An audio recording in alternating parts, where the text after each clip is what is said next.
The Cold Marquis married her for revenge, then became her shadow. He married her to punish her family. He never expected to become the one begging for mercy. On the night of their wedding, Marquis Julian Ravensworth gave his bride a room with no fire. The mansion was buried in winter. Snow pressed against the windows of Ravensworth Hall, turning the world outside into a silent white grave. The servants had already vanished into the lower corridors. The wedding guests had left before sunset. No music remained, no laughter, no blessing, only the sound of wind against old stone. Aveline Harrow stood in the center of the north chamber, still wearing her wedding gown. It was made of ivory silk and tiny pearl buttons that ran from her throat to her waist. The dress had belonged to her mother. It should have been worn with hope. Tonight, it felt like a burial cloth. Across from her, Julian Ravensworth watched her with eyes as cold as the snow. He was tall, severe, and painfully handsome in the cruel way winter was. Handsome. His dark hair was tied back. His black wedding coat fit him like armor. The scar near his jaw made his face look more dangerous, not less. The kingdom called him the Cold Marquis. Aveline had heard the name long before she saw him. Women whispered it with fascination. Men spoke it with caution. Servants said it quietly, as if the walls might report them. Now she understood why.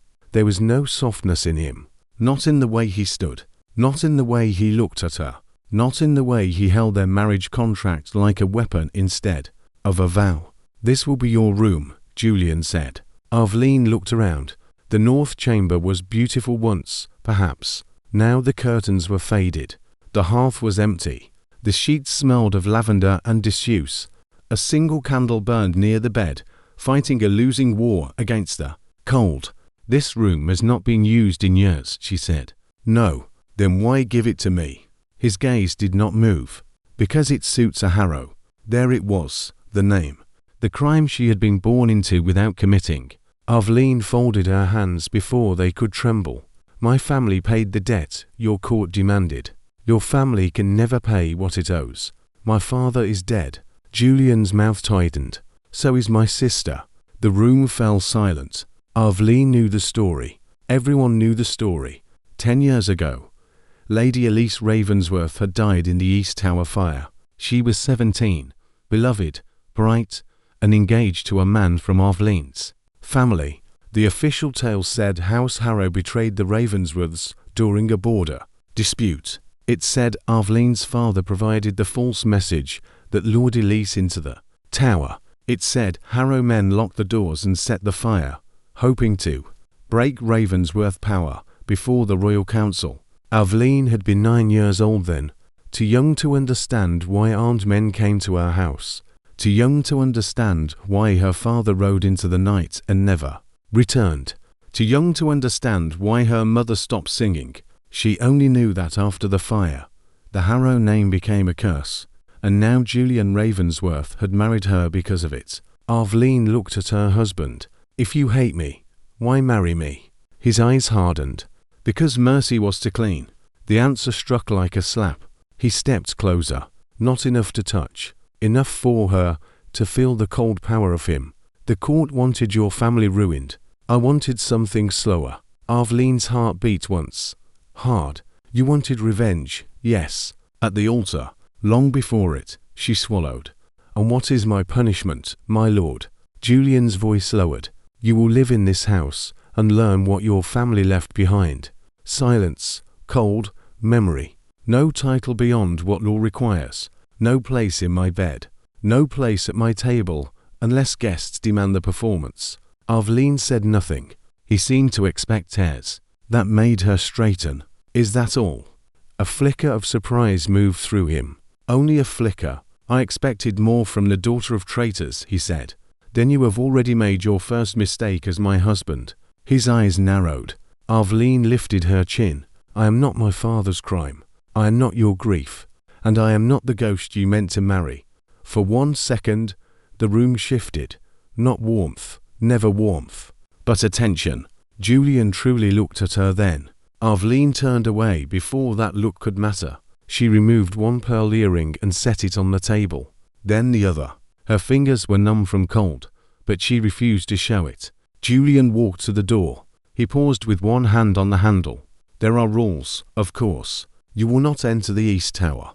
I have no desire to enter the place where your hatred lives. You will not receive visitors without my approval. Is this a marriage or a prison? His voice went colder. That depends on whether you mistake yourself for innocent. Aveline looked back at him.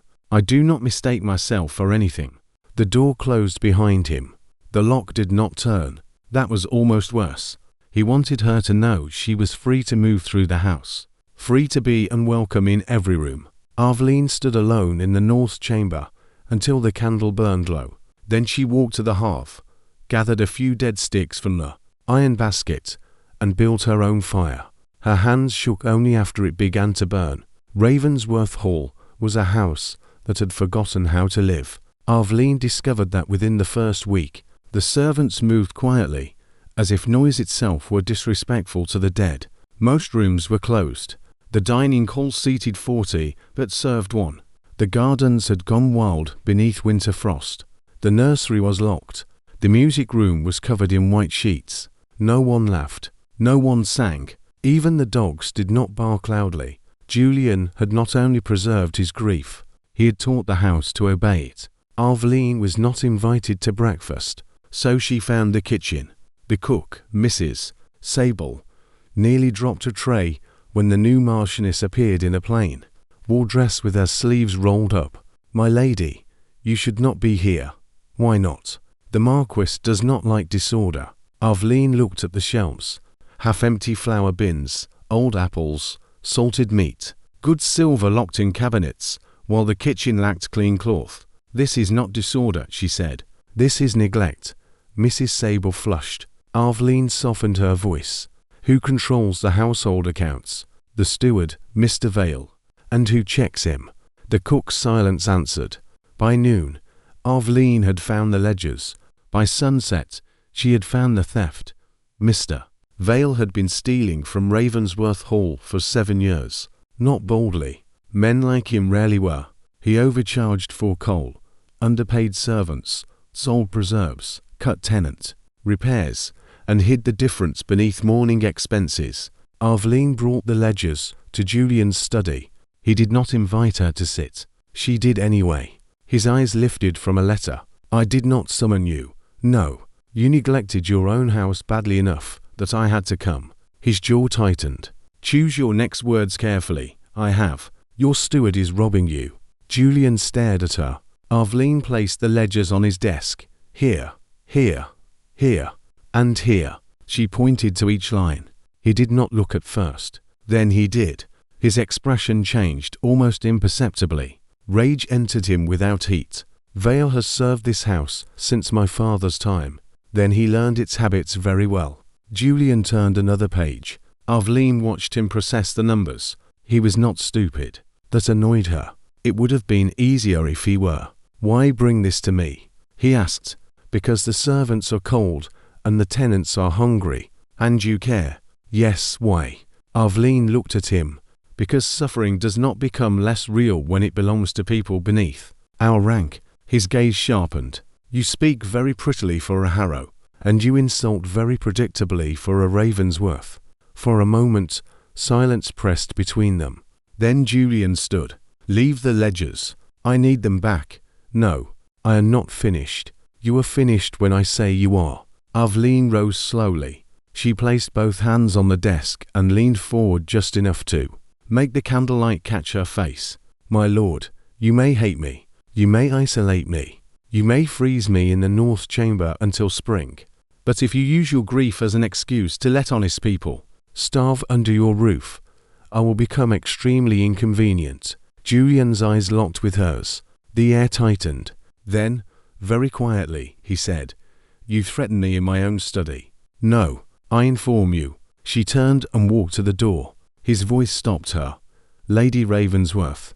The title sounded strange, not warm, but legal. She looked back. Julian's hand rested on the ledger. If what you say is true, Vale will be dismissed by morning, and the missing wages paid, the tenants repaired. She nodded once. Good. She left before gratitude could become possible. By morning, Mr. Vale was gone. By evening, the servants had been paid. By the end of the month, Aveline had become the quiet centre of Ravensworth Hall, not because Julian allowed it, because life goes where warmth is.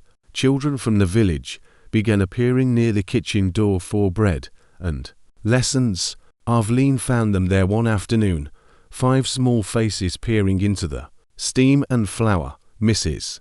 Sable tried to shoo them away. Aveline stopped her. "Are they hungry?" "My lady, most children are hungry in winter." "That is not an answer. That is an indictment." The next day, she opened the old laundry room and turned it into a schoolroom. There were protests. The butler worried. Mrs. Sable worried.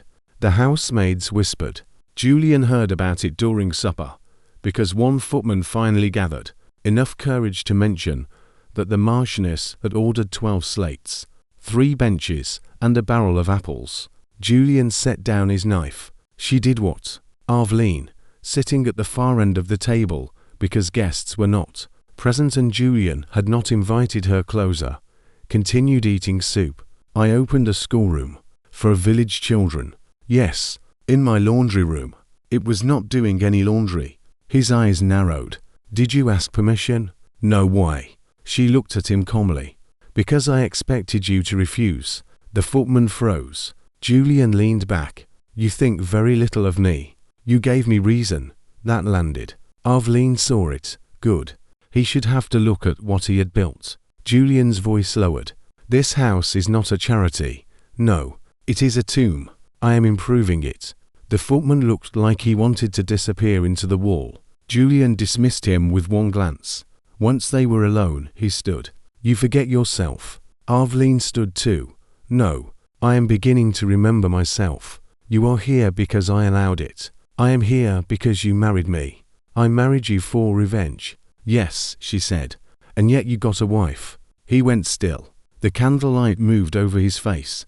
For one moment, she saw the man beneath the frost, not gentle, not innocent, but wounded so deeply he had built a kingdom around the wound. Then he closed again. If one child causes damage, the schoolroom closes. If one child causes damage, I will teach them better. This is not your domain. It became mine the moment everyone else abandoned it. Julian looked at her for a long time. Then he turned away. "You will not use estate funds. I already recovered the stolen wages from Vale's accounts." He stopped. Aveline added, "The schoolroom is paid for." His shoulders went rigid. "You are insufferable." "I have had excellent motivation." He left without another word. The schoolroom stayed open. Winter began to thaw. So did small parts of Ravensworth Hall. Not Julian. Never Julian. At least, that was what Aveline told herself.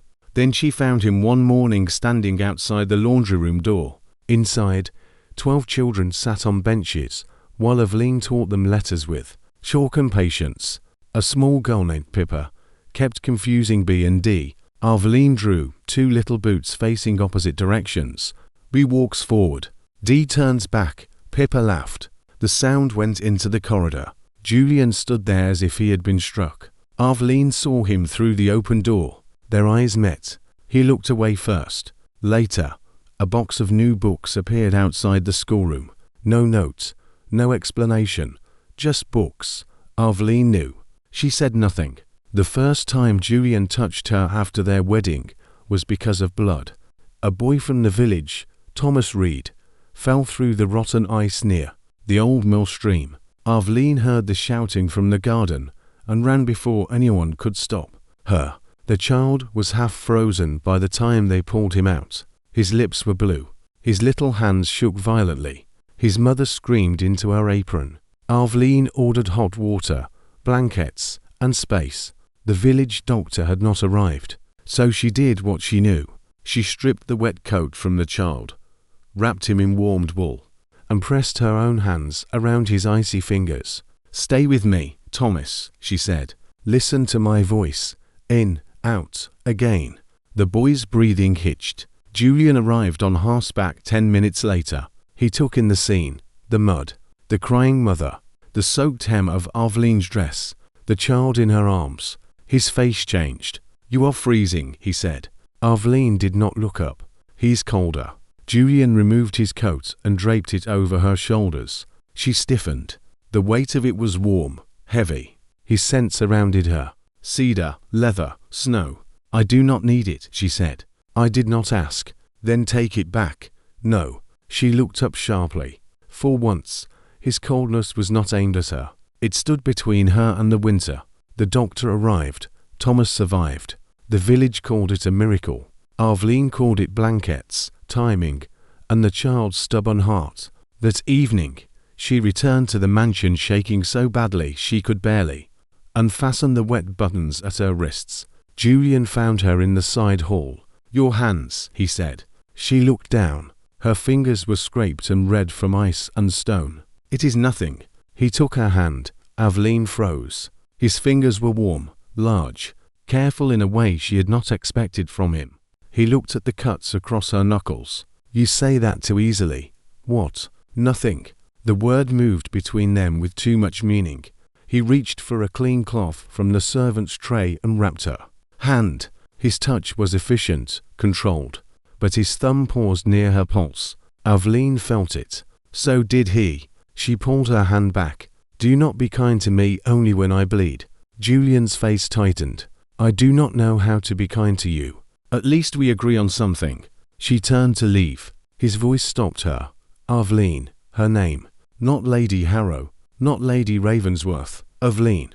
It entered her chest before she could defend herself. She did not turn around. Good night, my lord. After that, Julian began appearing where he had no reason to be. Near the schoolroom, near the kitchens, near the village path, near the garden when Aveline walked at dusk. He did not speak much. He watched. Not the way he had at first, with suspicion. Now he watched as if she were a language he had discovered too. Leighton was trying to learn without asking for a translation. Aveline hated that she noticed. She hated that the children began liking him. They were not afraid of titles the way adults were. Pippa asked one day if his face had forgotten how to smile. Julian stared at her. Aveline covered her mouth. Pippa looked up at him seriously. My lady says people can learn hard things. Julian glanced at Aveline. Does she? Aveline looked away. Pippa nodded. You should practice. For the first time in years, the Marquis of Ravensworth smiled. Only slightly, but enough to make the servants whisper for 3 days. Spring arrived with a royal summons. The Crown ordered Julian to court to answer accusations about the East Tower. Fire. Not new accusations, old ones, revived. Someone had petitioned the Royal Council to reopen the case. Someone claimed House Harrow had not acted alone. Someone claimed Julian had hidden evidence. He read the summons in his study. Aveline stood across from him. His hand tightened around the parchment. This is your doing. The words came too fast, too old, too familiar. Aveline's face went still. My doing. You have spent months turning my house inside out. I opened a schoolroom and found a thief. You had access to records. I had access because you were neglecting them. His eyes were cold again. The old cold. The wedding night cold. Do not play innocence with me. Aveline felt something in her go quiet. Not numb. Clear. You still believe I came here to destroy you? Julian said nothing. That was answer enough. She nodded once. I see. The silence that followed hurt more than shouting. Julian's expression shifted. Regret flickering too late. Aveline. No. It is useful to know where one stands. She turned. He stepped forward. Wait. She looked back. The grief in her face stopped him. I have given your house my work, my time, my care. I have held your tenants' children while they shook from cold. I have repaired accounts your own people stole from. I have defended a name that spits mine back at me every chance. It gets. Her voice stayed soft. That made it worse. And still, at the first shadow, you reach for my throat. Julian looked as if she had struck him. Aveline curtsied. Perfectly, cruelly. My lord, she left. For 3 days. She did not dine with him. For 3 days. The schoolroom remained open. The kitchen ran. The accounts. Balanced. And Aveline did not once look at Julian unless required. He discovered that being ignored by her hurt worse than being hated. At court, the truth began to move, not cleanly. Truth rarely enters rooms gracefully. It drags bones behind it. The royal council chamber was full when Julian arrived. Aveline came with him because the summons named both houses. She wore dark green, high-necked and simple, with no jewels except her wedding ring. Julian noticed she had not removed it. He hated the relief he felt. Lady Octavia Ravensworth was already there, Julian's aunt. The woman who had raised him after Elise died. She wore mourning black, as she always did, though 10 years had passed. Her silver hair was pinned beneath a lace veil. Her face held sorrow so practiced, it had become elegant. She stood when Julian entered. "My dear boy." Julian bowed and kissed her cheek. Aveline watched. Lady Octavia's gaze moved to her. The old woman's smile did not change. "So this is the Harrow bride." Aveline curtsied. "Lady Octavia, your family has always had lovely manners in public." Julian stiffened. Aveline smiled faintly. "And yours has always had long memories. Some crimes deserve them." "Yes," Aveline said, "especially the ones committed by people no warned suspects." Octavia's eyes sharpened. Julian looked at Aveline. "What does that mean?" Before she could answer, the council began. The old case was opened.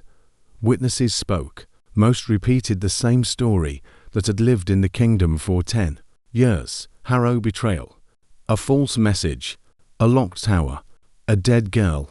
Julian sat silent through it, his face carved from stone. Then the final witness entered, an old groom named Peter Voss. He had served Ravensworth Hall during the year of the fire, then vanished. The week after Elise died. Julian leaned forward. Octavia went very still. Peter's hands shook as he swore before the council.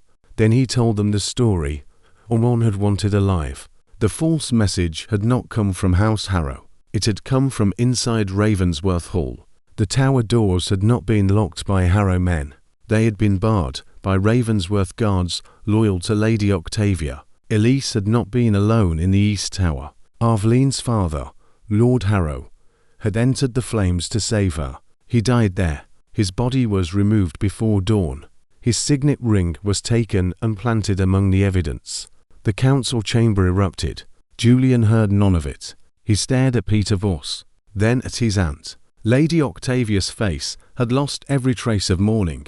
Now there was only calculation. Julian stood slowly. "Aunt." Octavia lifted her chin. "He lies." Peter shook his head, weeping.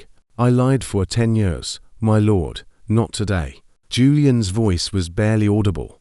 "Why?" Octavia's eyes flashed. "Because your father was weak. Because Elise meant to marry a Harrow and hand half our border influence to that family. Because your grief made you useful. Because a house needs a clean enemy if it wants a young heir. Obedient." The word struck harder than any blade. Julian stepped back. Aveline watched the man who had frozen an entire house begin to collapse from the inside. Octavia looked at Aveline with hatred. "Your father should have stayed out of the tower." Aveline went white. Julian turned sharply. For the first time, his grief did not look toward Aveline as an enemy. It moved toward her as witness, as wronged, as the daughter of a man he had hated for dying heroically in his house. He tried to speak. No sound came. The council guard seized Octavia. She did not struggle. She only looked at Julian. "My dear boy," she said softly, "you needed someone to hate. I gave you someone." Julian's face changed. That was the cruelest truth. She had known him, loved him, perhaps, used him, certainly, and Aveline had paid the price. The hearing ended with chaos. Octavia was imprisoned pending royal trial. Peter Voss was taken under guard.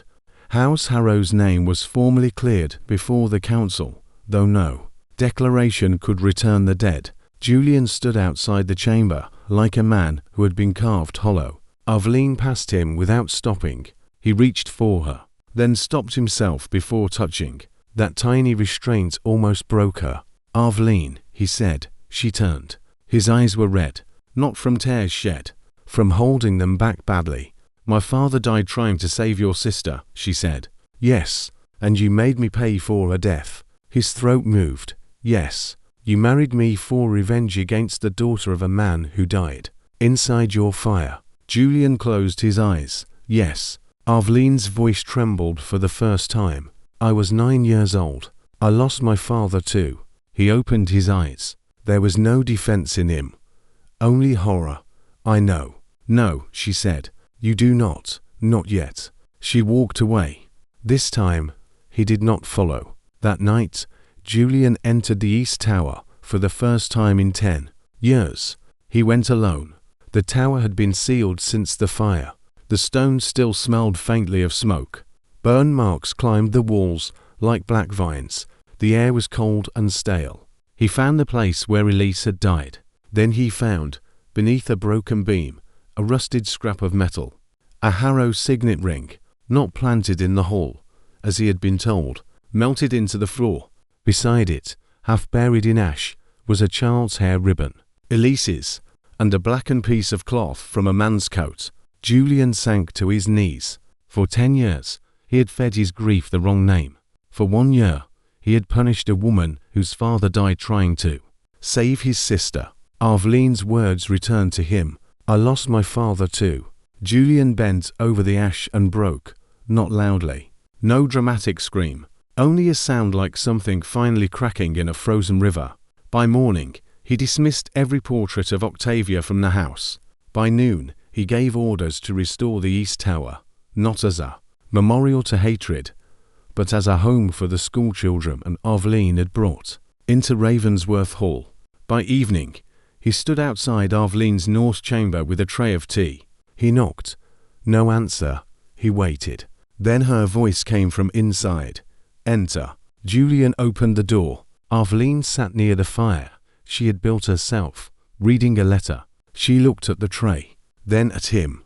What is this? Tea. I can see that. I made it. She blinked.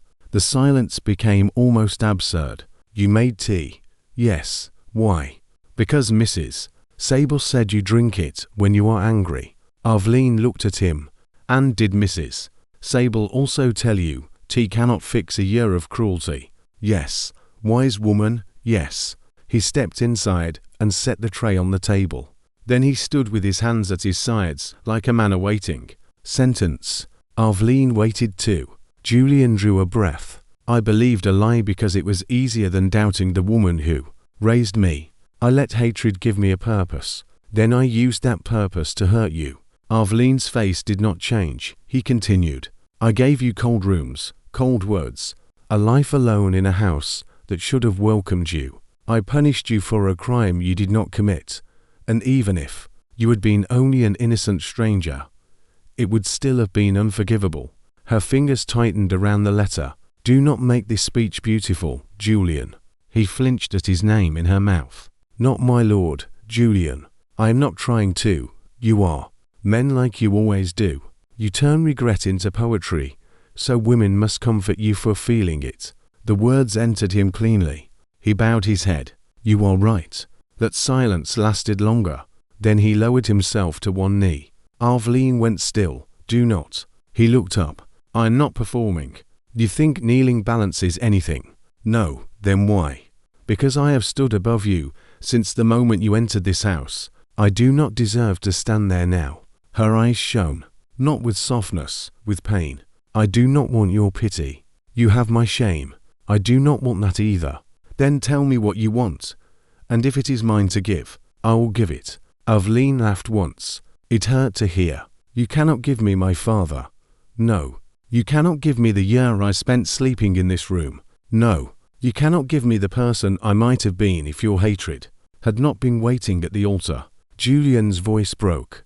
No. She looked away. The fire moved across her face. Then give me freedom. He went still. For 1 second, grief crossed his face so nakedly that she almost looked away.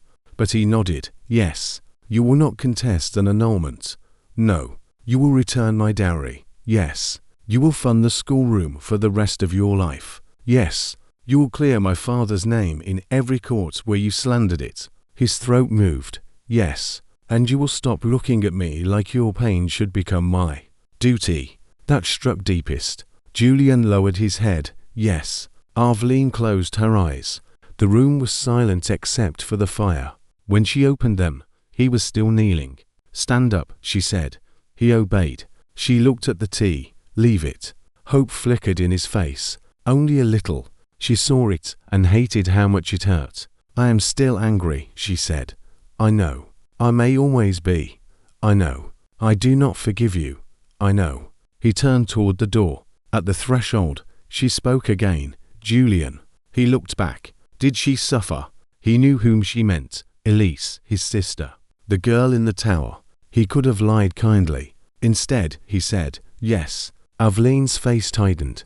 Then she asked, "Was my father with her?" Julian's eyes burned. "Yes." "How do you know?" "I found his ring beside her ribbon." Aveline covered her mouth, not to hide a sob, to hold herself together. Julian took one step forward, then stopped, as if touching her without permission would be another sin. Aveline saw that. Her voice came thin. "Go." He went. The annulment papers were drawn within a week. Julian signed them first. His hand did not shake until after the ink dried. Aveline did not leave immediately. That surprised him. It surprised her too. She said it was because the schoolroom needed transition. The children needed steadiness, and Mrs. Sable needed help replacing 3 servants who had been loyal to Octavia. All of that was true. It was not the whole truth. Truth had become more complicated. Julian changed. Not in dramatic speeches, in quiet, inconvenient ways. He rose before dawn to light fires in the schoolroom before the children arrived. He learned how Aveline took her tea, and then stopped bringing it himself, until she asked, because he realized service could become another form of pressure. He escorted village children across the icy road.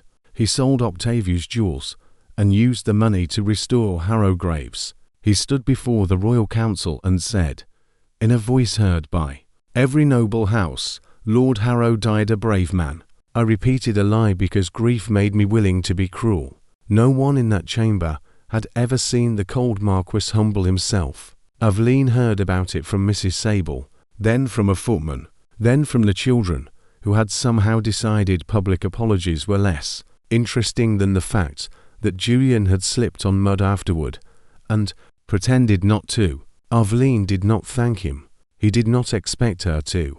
That mattered. One morning, she found him in the schoolroom, repairing a broken bench. His coat was off. His sleeves were rolled to his elbows. Sawdust clung to his dark hair. He looked wrong there. A marquis on his knees with tools, wrong in a way that made something in her chest ache. Pippa sat nearby, supervising with brutal seriousness. "You are doing it crooked," the child said. Julian examined the bench. "I am not, you are." Aveline leaned against the doorway. "She's right." Julian looked up. Their eyes met. A faint smile touched his mouth. "I am surrounded by critics. Accurate ones." Pippa nodded. "Lady Aveline knows." Julian returned to the bench. "Then Lady Aveline may advise." Aveline should have left. Instead, she crossed the room and knelt beside him. Not beneath him, beside him. She took the small hammer from his hand. Like this. Their fingers brushed. Both of them stilled. The contact was brief, warm, unplanned. Julian looked at their hands as if he had been given and denied mercy at once. Aveline pulled away first. "Pay attention," she said. His voice was quiet. "I am too quiet." She heard everything beneath it. Pippa sighed loudly. Adults are bad at benches. The moment broke. Aveline laughed before she could stop herself. Julian stared at her. It was not the first time she had laughed in Ravensworth Hall, but it was the first time she had laughed because of him. The look on his face nearly broke her. Not triumph. Wonder. That afternoon, Julian asked if he might walk with her. Aveline almost refused. Then she saw his face, not hopeful, patient, prepared for no. She said yes. They walked through the thawing garden, between bare rose bushes and wet gravel. The air smelled of mud, cold water, and the first promise of spring. Julian kept his hands clasped behind his back. "I am leaving in 12 days, she said. "I know. Do not pretend you do not." "I am not. You have not asked me to stay." His jaw tightened. "No. Why?" They stopped near the old fountain. Julian looked at the water, still rimmed with ice. Because if I ask, part of you may hear the man who once took choices from you. Aveline swallowed. And what does the other part hear? He looked at her then. A man who wants you to stay so badly, he is afraid of speaking. The answer entered her softly, too softly. Aveline looked away. You hurt me. I know. I have wanted to hate you cleanly. I know. You have made even that difficult. Pain crossed his face. I am sorry for that too. She almost smiled, almost. Then the wind lifted her shawl from her shoulders. Julian caught it before it fell. He stepped closer. May I? Aveline looked at the shawl, then at his hands. Yes. He placed it around her shoulders. His fingers brushed the back of her neck while fastening the clasp. The touch was light, barely there. Still, her breath caught. Julian froze. Did I hurt you? No. Her voice was too soft. He did not move away. For once, she did not ask him to. His hands remained near the clasp, close enough that she could feel their warmth through the thin fabric. Aveline turned slightly. His face was inches from hers. The garden seemed to quiet around them. Julian, she whispered, yes. Do you want to kiss me because you love me? Or because you want forgiveness? The question hit him hard. He closed his eyes for half a breath. When he opened them, they were bare of defense. I want to kiss you because I love you. I want forgiveness because I was cruel. I know one cannot purchase the other. Aveline's throat tightened. Good answer. Terrible answer. The kind that made leaving harder. She stepped back. Then do not kiss me today. His pain was immediate, but he bowed his head. As you wish. That night, Aveline cried for the first time since the wedding. Not because he had obeyed. Because he had obeyed. The 12 days passed. On the last morning, every servant in Ravensworth Hall gathered at the front steps. The school children stood near the carriage holding drawings, apples, and one extremely crooked wooden horse Julian had helped Pippa make. Aveline wore a travelling dress of soft grey-green. Not mourning, not bridal. Something between an ending and a beginning. Julian stood apart from the others. He looked like the man she had married, and not like him at all. Still severe, still beautiful, still carrying winter in his bones, but no longer using cold as a weapon. Aveline said goodbye to Mrs. Sable first, then the children, then the staff. Finally, she came to Julian. The annulment would be finalized by royal seal in 3 days. After that, she would no longer be Marchioness Ravensworth. She would be Aveline Harrow again. A name restored, but not healed. Julian bowed. Lady Harrow. The title pierced her. She nodded. My lord. Neither moved. Then Julian reached into his coat and gave her a folded document. What is this? She asked. The deed to the East Tower School. Her eyes lifted. I asked for funding. I know. This is not instead of funding. It is in addition. The school belongs to the Harrow Foundation now. Aveline stared at him. He continued. Your father died there trying to save my sister. It should no longer belong only to my grief. Her eyes burned. That is too much. No, he said. It is late. She held the document to her chest. Julian. His composure cracked at his name. Only slightly. Enough. I will not write unless you permit it, he said. She nodded. I will not visit unless invited. Another nod. And if one day you need anything from Ravensworth Hall, you may command it. I do not want command. Then ask. I will still come. She looked at him for a long moment, then stepped forward and kissed his cheek. A small kiss, a farewell. Julian went completely still. When she pulled away, his eyes were bright. Aveline entered the carriage before she could change her mind. As the wheels rolled down the drive, she did not look back. Julian watched until the carriage disappeared. Then he went inside and found that Ravensworth Hall, though warmer than before, had become unbearable without her. 6 months later, Aveline Harrow became the most admired woman in the kingdom. Not because of beauty, though she had that. Not because of scandal, though the court loved that more. Because she built something. The Harrow Foundation opened schools across 3 territories. It funded orphan care, tenant medicine, widow stipends, and legal aid for families crushed beneath noble disputes. Aveline stood before councils and spoke with calm precision about children who starved in the shadow of grand houses. She made generous people ashamed of giving too little. She made cruel people afraid of being named. Suitors arrived quickly. A viscount with dimples, a widowed earl with 3 polite children, a foreign prince who sent white orchids, and a poem so terrible Aveline kept it only because Mrs. Sable laughed until she cried. Julian heard all of it. He did not interfere. He wanted to. God, he wanted to. But wanting had become the least important part of love, so he served where he was allowed. Every month, he sent funds to the Harrow Foundation without note. Every week, he sent reports from the East Tower School. Not emotional letters, not pleas, only facts. Pippa now read full sentences. Thomas Reed had recovered completely. Mrs. Sable had begun teaching kitchen mathematics. The West Garden had been reopened. Aveline read every report. She answered some. Corrections, mostly. Your ink freezes in transit. Warm the seal before sending. The children need thicker boots before winter. Do not let Pippa supervise construction. Julian kept every note, even the ones that insulted him, especially those. The Royal Winter Gala brought them together again. Aveline entered the palace ballroom in deep green silk. Julian saw her from across the hall and forgot the sentence being spoken. To him, she looked stronger than when she had left, not harder, stronger. Her eyes were clear, her posture easy, her smile rare, but real when given. Men watched her, women measured her. Power moved around her differently now, not inherited, earned. Julian stayed where he was. Then the foreign prince approached her, tall, golden, laughing too easily. He bowed over her hand and made her smile. Julian looked away because jealousy had no rights.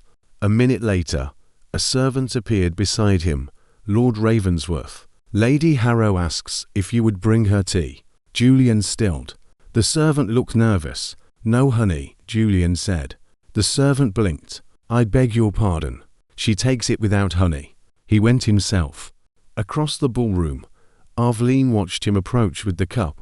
Something in her expression softened. Not enough for the court to see. Enough for him. He bowed and offered the tea. My lady. She took it. My lord. The prince looked between them. You have trained a marquis to bring tea. Aveline smiled faintly. No, he volunteered. Julian lowered his gaze. Yes. The prince laughed, not understanding the depth beneath the word. Aveline did. Later that evening, she found Julian on the balcony. Snow fell over the palace gardens. For one suspended moment, it looked like the night of their wedding, but the air between them was different now. Aveline stood beside him. You did not ask me to dance. You were occupied. You mean surrounded? Yes. You could have interrupted. No. She looked at him. Why not? Julian's hands rested on the stone rail. Because one of the first things I did as your husband was decide where you belonged. I will not do that again, even in a ballroom. Aveline looked out at the snow. You are very careful now. Yes. It must be exhausting. Not as exhausting as being cruel. The answer hurt. Because she believed it. Silence settled. Then Aveline held out her hand. Dance with me, Julian. He looked at her. The snow made her look like something he had lost in a dream, and found again by mercy he did not deserve. There is no music. You once made me live in a room with no fire. We are both capable of improvising. Pain and humor crossed his face together. He took her hand. Their bodies moved slowly on the balcony. No music. No audience except winter. His hand rested at her waist, hers on his shoulder. Closer than before, careful still, but not distant. Aveline looked up at him. I missed Ravensworth Hall. His breath caught. Did you? No, your beat. Then she smiled. I miss parts of it. He almost laughed. The sound was rough, beautiful. She continued. I missed Mrs. Sable, the children, the garden. His hand tightened slightly. And she looked at him for a long moment. And the man who sends reports with terrible handwriting. Julian closed his eyes. Aveline's chest tightened. He loved her so visibly now, not demanding anything, not asking her to carry it, just standing there with his heart finally unarmored. She touched his face. His eyes opened. "Ask me again," she whispered. His voice was almost gone. "May I kiss you?" "Yes." Julian bent his head slowly. The first touch of his mouth was gentle, a question. Aveline answered by stepping closer. His arm came around her waist, drawing her in with careful warmth. Her fingers slid into his hair, and the restraint in him trembled. The kiss deepened, soft grief, slow want, years of misunderstanding and months of distance meeting in one winter breath. When they parted, his forehead rested against hers. "I love you," he whispered. "I know. I will not ask you to return because of that. I know. I will spend my life serving whatever choice you make." Aveline's eyes filled. "That is why I came to find you." Spring returned. So did Aveline. Not to the North Chamber. Never again. She returned to Ravensworth Hall as Lady Harrow first, guest second, and something unnamed after that. She kept her own rooms. She kept her own accounts. She kept her own work. Julian did not object. He had learned that love with open doors required courage every morning. They worked side by side through the year. The East Tower School expanded into a full academy. The old burned stones were left visible in one wall. Aveline insisted. Children should know the truth, she said, not to inherit hatred, but to recognize lies before they become history. Julian agreed. On the anniversary of the fire, they held a memorial, not only for Elise Ravensworth, for Lord Harrow too. His name was carved beside hers. Julian unveiled it himself. Aveline stood beside him, one hand in his. When the cloth fell, and she saw her father's name in Ravensworth stone, she wept openly. Julian did not try to stop the tears. He only held her hand. Later, in the quiet of the restored tower, Aveline stood before the names. Julian came behind her. "May I?" She leaned back before he finished asking. His arms came around her, warm, certain. Not a cage, a shelter she could step out of whenever she chose. "I wish they had lived," she said. "So do I. I wish you had known sooner. I should have searched sooner." "Yes." His answer was immediate. No defense. She turned in his arms. "You do not have to agree with every accusation I make. I know. You still do it. I have years of error to balance. That is not how forgiveness works. No." She touched the scar near his jaw. "But you are learning." His mouth curved faintly. "Pippa says slowly. Pippa is wise."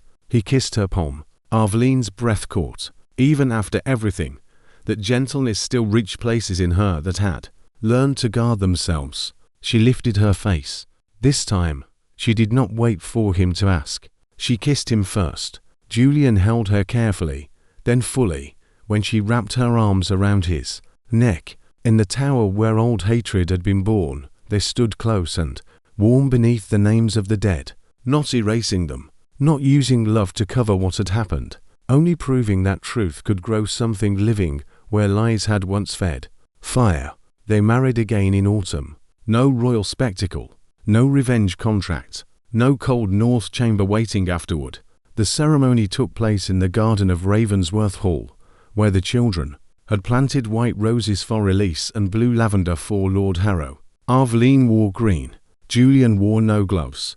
When the priest asked if he took Aveline as his wife, Julian looked at her, not the guests. "I do," he said, "but more than that. I will ask, and I will listen, and I will never again mistake silence for consent." Aveline's eyes shone. When it was her turn, she held his hands. "I will love the man who chose truth over pride. I will not carry your guilt for you. I will not make myself small to keep peace, but I will walk beside you as long as you remember that beside means beside." Julian bowed his head. "I will remember." Pippa, standing in the front row, whispered loudly, "He better." The guests laughed. Aveline laughed too. Julian smiled, truly smiled. After the vows, he knelt first, not because ritual demanded it, not because shame required it, because he wanted the whole house to see the difference between humiliation and devotion. He knelt, took Aveline's hand, and kissed her fingers. "My lady," he said softly. May I rise? Aveline looked down at him, at the man who had once married her for revenge, at the husband who had learned to serve without making service another kind of power. Her smile trembled. Yes, Julian, rise. He stood. She pulled him into the kiss before the priest could announce it. The children cheered. Mrs. Sable sobbed. The old house rang with sound, real sound, living sound. Years later, people still told the story of the Cold Marquis and the Harrow bride. Some told it as scandal, some as romance, some as warning. They said he married her to punish her family. They said she filled his dead house with children, warmth, and truth. They said when he learned the revenge had been built on a lie, he fell to his knees and never again tried to stand above her. But in Ravensworth Hall, the story was simpler. Every morning, Julian prepared Aveline's tea, not always because she needed it, sometimes because he liked the ordinary devotion of knowing how she took it. No honey, a little milk, warm, not hot.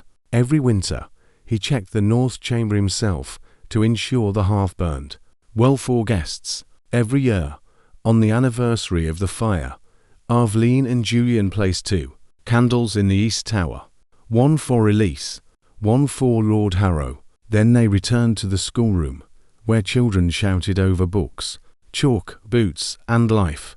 And sometimes, when evening came and the hall grew quiet, Aveline would find Julian waiting near the garden doors with her cloak. He would hold it open. She would lift one eyebrow. Still serving, my lord. He would fasten the clasp carefully at her throat. Always, if you permit it. She would touch his face. A small touch, enough to make his eyes soften every time. Then he would kiss her hand, not because she demanded it, because he remembered. Love had not made him weak. It had taught him where strength should kneel.